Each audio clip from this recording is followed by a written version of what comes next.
The first time the security camera blinked, I thought it was updating. That's it.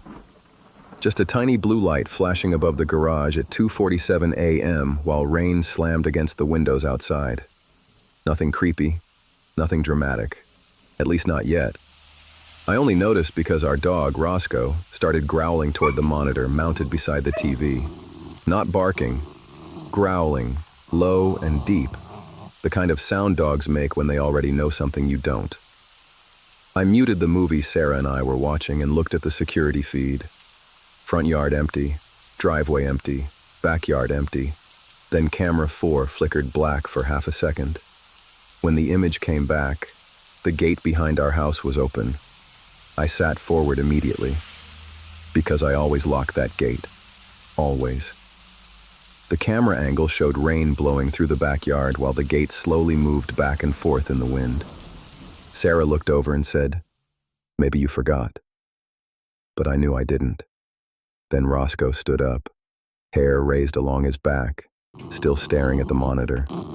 That's when camera 4 flickered again, and for one frame, somebody was standing beside our shed, tall, hood up, facing the house. The image disappeared instantly. Sarah saw it too because she grabbed my arm and whispered, "What the hell was that?" I rewound the footage immediately. Nothing there, no figure, no movement, just rain. I actually laughed nervously and said maybe it was compression glitching from the storm. But honestly, my stomach already felt wrong, because Roscoe wouldn't stop staring toward the back door.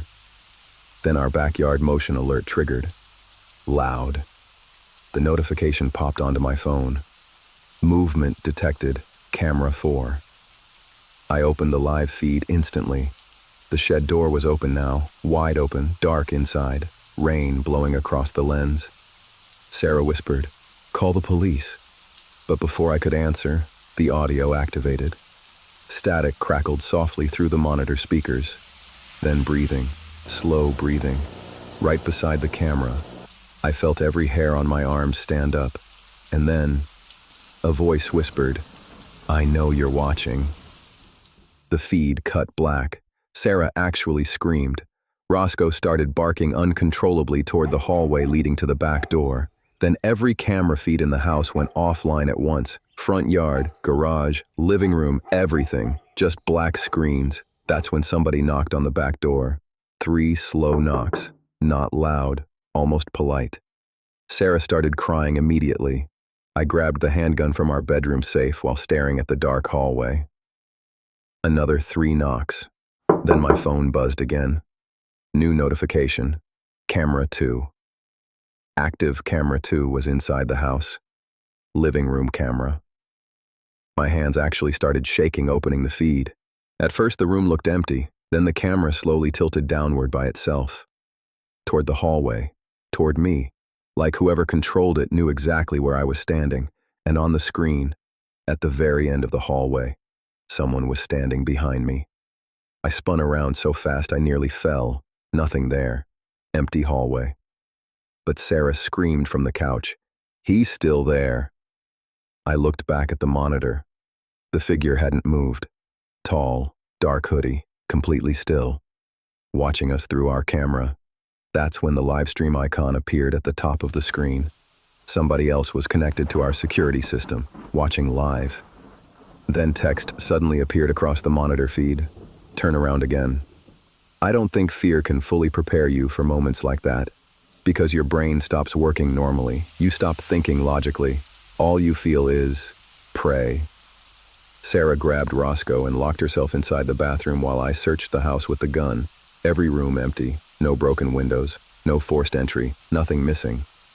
But when I reached the garage, I found the side door cracked open, rain blowing inside, and muddy footprints leading toward the workbench in the corner.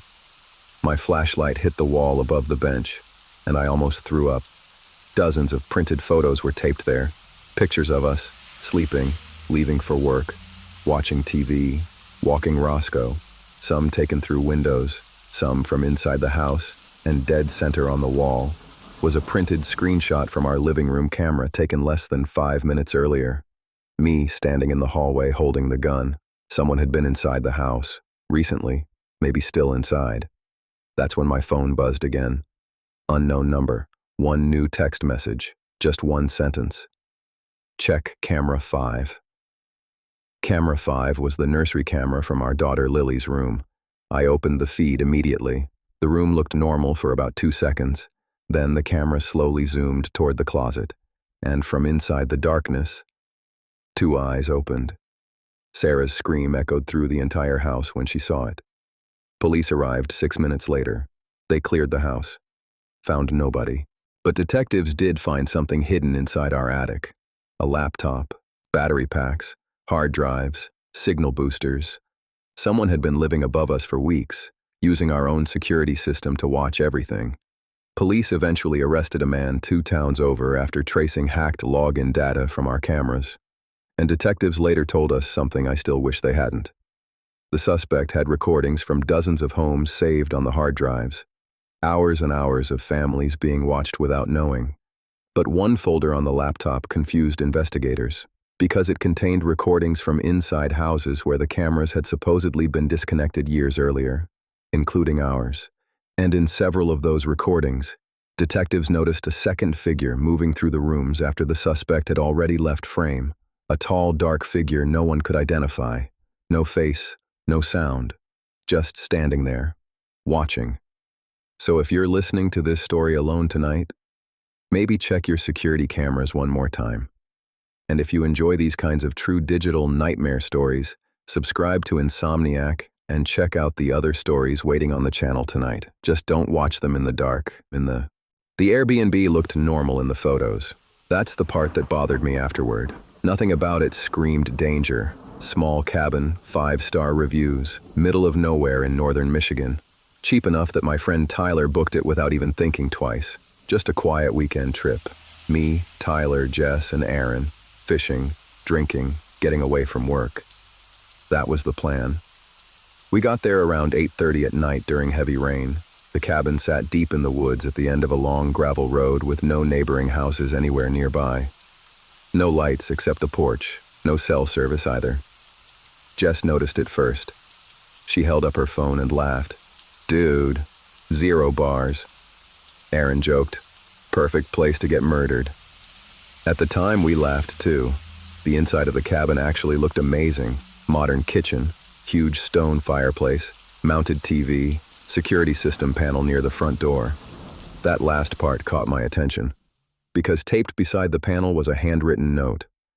Please do not disconnect cameras, no explanation. Just that.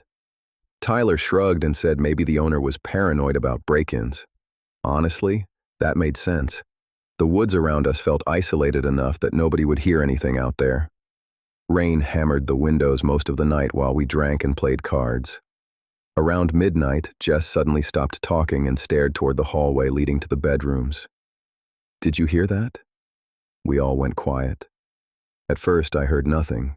Then, a soft electronic chirp, almost like a motion sensor notification. Aaron laughed. Probably one of the cameras, but Jess shook her head slowly. That sounded inside the house. The chirp happened again, this time closer. Tyler finally grabbed his flashlight and checked the hallway. Nothing there. All the bedroom doors were open, bathroom empty, no movement.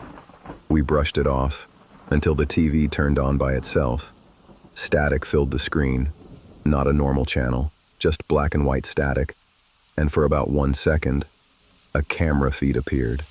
A grainy overhead view of the living room. Us sitting there. Jess whispered, "Was that us?"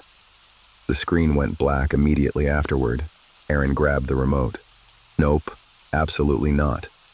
He shut the TV off completely. But 5 minutes later, the chirping returned. 3 times. Then came a loud thud from upstairs. We all froze, because none of us had even gone upstairs yet.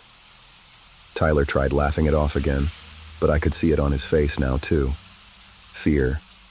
The upstairs loft overlooked the living room from above. Aaron finally said, "Okay, screw this. Somebody's up there." We grabbed flashlights and slowly climbed the stairs together. Every step creaked. The whole cabin suddenly felt wrong. At the top of the stairs was a long hallway ending at a closed door. And under that door, light moved, like someone walking around inside. Jess immediately whispered, "Nope, nope. We need to leave." But Tyler walked toward the door anyway, and right before he reached it, the chirping sound happened again, directly behind us. We spun around. Mounted near the ceiling was a small black security camera. The lens was moving, tracking us. Aaron swore loudly, "Why is that thing moving?" Then the closed door at the end of the hallway slowly creaked open. Nobody standing there. Just darkness. Tyler pushed the door fully open with the flashlight. The room was empty. Almost. Because the entire room was filled with monitors. Dozens of them. Security feeds covering every room in the cabin, kitchen, bedrooms, hallways, living room, even the bathroom hallway. Jess actually screamed when she realized one monitor showed us standing there in real time. Aaron walked closer to the desk, and sitting beside the monitors was a half-eaten sandwich, still fresh. Somebody had been in that room recently. Then one of the monitors flickered. The feed switched to a camera pointed outside the cabin. Rain poured across the screen, and standing near Tyler's truck was a tall figure in a raincoat staring directly at the camera. None of us moved. The figure slowly raised one arm and pointed toward the cabin, toward us. Then every monitor suddenly shut off at once. Darkness swallowed the room. Jess started crying immediately. Aaron yelled, "We need to leave now!" We ran downstairs grabbing our keys and phones, but the front door wouldn't open. The deadbolt had locked itself. Tyler started slamming his shoulder into the door while Aaron searched for another exit. That's when the TV turned back on. The same overhead camera feed appeared again. Only this time, we weren't alone in the living room anymore. Standing behind us on the screen was a man wearing a black raincoat, watching us, right there inside the cabin. Jess screamed so loud it hurt my ears. We spun around. Nobody there. Then from upstairs, we heard footsteps running across the loft. Fast. Heavy. Like someone sprinting room to room above us. Aaron finally smashed the side window with a fireplace poker. We climbed out into the rain and ran for Tyler's truck. But before we got inside, I looked back toward the cabin. Someone was standing in the upstairs window, tall, motionless, watching us leave. Police searched the property the next morning. They found hidden cameras throughout the cabin, inside smoke detectors, air vents, picture frames. But the upstairs monitor room? Gone. Completely empty. No monitors. No desk. Nothing. Like it had never existed. The property owner disappeared 2 weeks later, and according to investigators, several guests who stayed at that cabin reported hearing electronic chirping sounds late at night before eventually leaving early. The cabin was shut down after that. But the creepiest part? 3 days after we got home, Jess received an email from an anonymous address. One attachment. No message. Just a video file.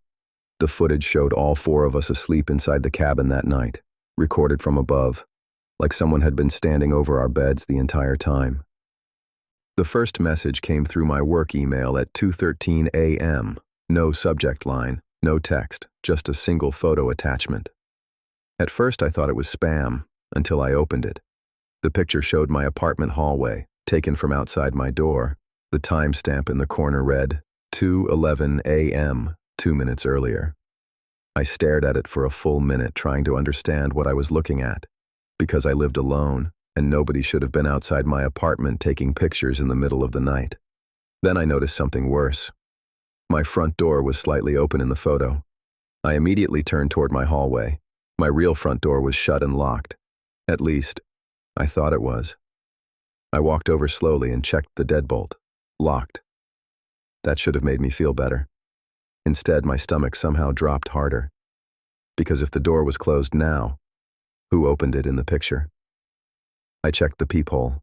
Nobody there. The hallway outside sat empty under flickering yellow lights.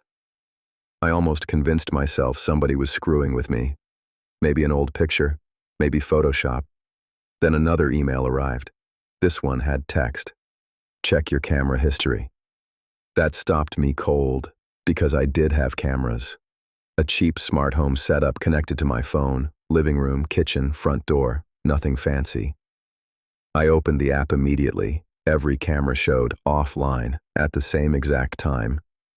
2:11 a.m., right when the picture was taken. That's when I heard movement above me, a soft creak, like somebody stepping carefully across the apartment upstairs. Normally, I wouldn't think twice about it. Except, the unit above mine had been empty for almost 2 months. I stood there listening. Another step. Slow. Heavy. Then silence. I grabbed a kitchen knife without even thinking, not because I thought I'd actually use it, but because suddenly the apartment didn't feel like mine anymore. I checked every room, bathroom, closets, bedroom. Nothing.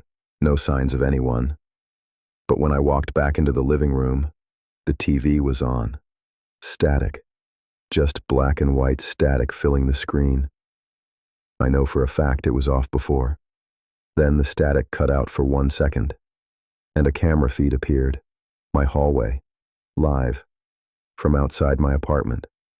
I froze, because standing in the hallway facing my door was a tall man in a dark hoodie, completely motionless.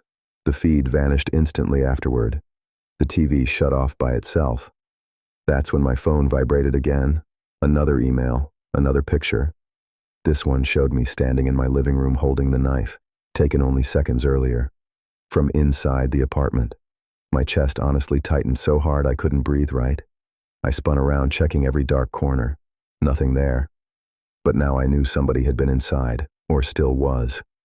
Then my bedroom closet door slowly creaked open behind me. Not fast, not dramatic. Just enough to make the wood scrape softly across the floor. I backed away immediately, knife shaking in my hand, and from inside the closet. I heard breathing, slow, wet, like somebody trying not to be heard. I yelled, "Who's there?" No answer, just breathing. Then my phone rang, unknown number. I answered without thinking. For 3 seconds, all I heard was static. Then a voice whispered, "You looked right at me." The closet door suddenly slammed shut so hard it shook the wall. I ran for the front door immediately, unlocked the deadbolt, opened it, and stopped. Someone had written across the hallway wall directly outside my apartment in black marker, "I still see you." The lights above me flickered, then all went dark. Complete darkness. And from somewhere inside my apartment, I heard footsteps running toward the front door, fast. I slammed the door shut and locked it right as something hit the other side hard. Hard enough to shake the frame. I stumbled backward holding the knife while whoever, or whatever, started pounding slowly against the door, not screaming, not yelling, just 3 slow knocks, then silence. Police arrived 15 minutes later. They searched the apartment building top to bottom. Nobody found, no forced entry, no fingerprints, nothing. But one officer pulled me aside before leaving. He asked if I had attic access above my unit. I told him no. Apparently somebody had been living in a crawl space above my apartment. They found blankets, food wrappers, water bottles, and dozens of printed photographs of me, sleeping, watching TV, leaving for work. Some were taken months earlier. The creepiest part? They also found a small laptop connected to my apartment cameras. Whoever was up there had been watching me the entire time. Police never identified who it was. But about a week later, another email arrived. No text, just a photo attachment. A picture of me talking to the police outside my apartment that night, taken from across the street. Timestamp, 2:13 a.m.